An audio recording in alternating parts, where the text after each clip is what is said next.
នេះថ្ងៃនេះខ្ញុំមកសម្ដែងរឿងកំពូលភ្លៀងចាឥឡូវសាច់រឿងយើងកើតមកលើនារីម្នាក់គាត់ឈ្មោះថាកញ្ញាដាក់ឈ្មោះឲ្យគាត់ណា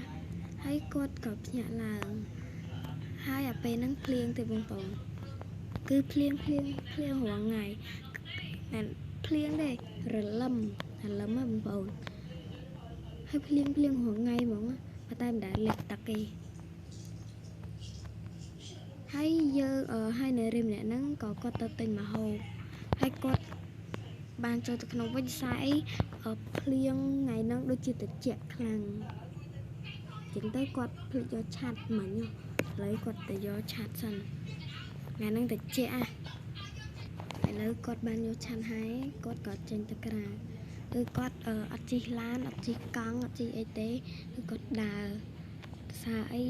ស្មើនឹងល្អលទៅតែម៉ោង 9:39 នាទីបងប្អូនគឺមេឃភ្លៀង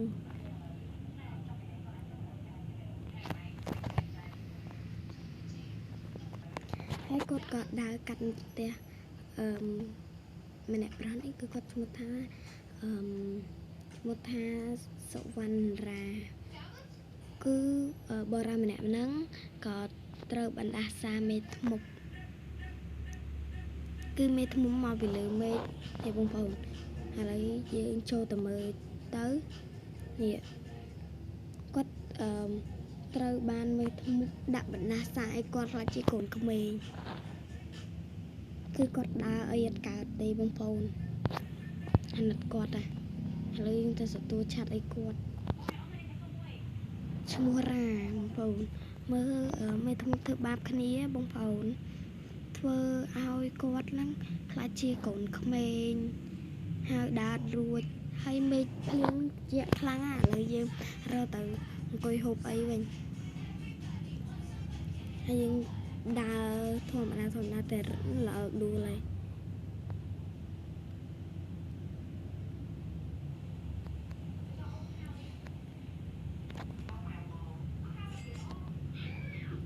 គាត់តែរត់បន្តិចហ្នឹងចង់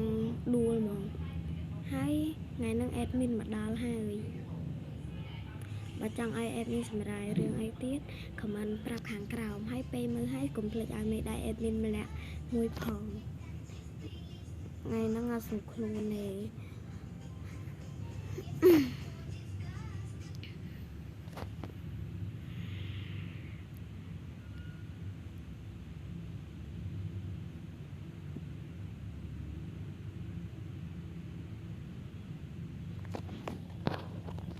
ដោះ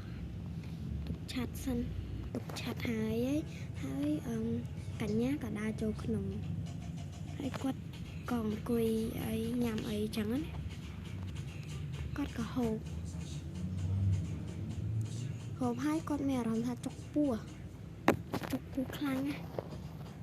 vìតែគាត់អត់ប្រាប់ទេគាត់ប្រាប់អ្នកមីងដែល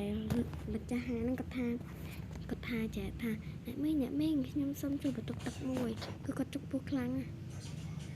មិនរៀកអីទេគឺឆ្អល់គឺចូលហើយពេលចូលហើយពេលចេញហើយចូលទៀតហើយតើឥឡូវកញ្ញាក៏ដើរទៅផ្ទះគាត់ឈប់ហូបហើយមានអារម្មណ៍ថាចុកពោះហើយគាត់ក៏យកឆាត់ហើយមេឃភ្លៀងកាន់តែខ្លាំងទៅណាខ្លាំងទៅហើយគាត់ក៏រត់ហើយក៏គាត់ដួល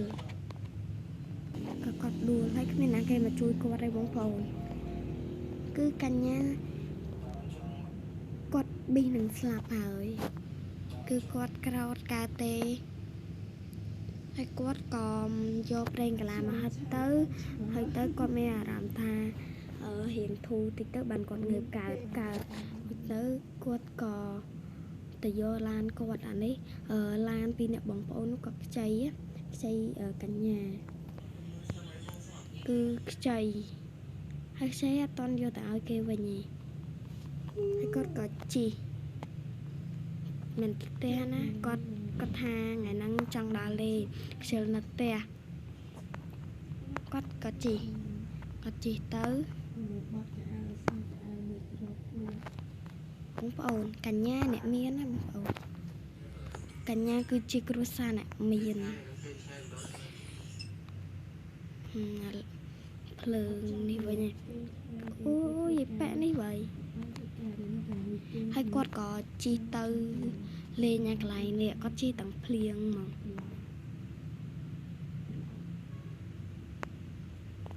អានេះadmin សម្រាប់រឿងអីគេនេះadmin ផ្លេចបាត់ហើយមើលដូចជារឿងអីគេរឿងកំពូលភ្លៀងហ្នឹងហើយ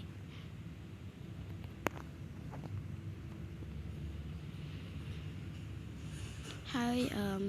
ចង់ជីអីនេះ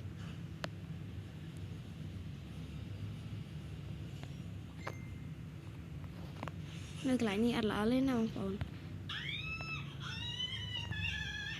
ហើយគាត់ក៏ឡើងកន្លែងនេះចំតែក៏ជី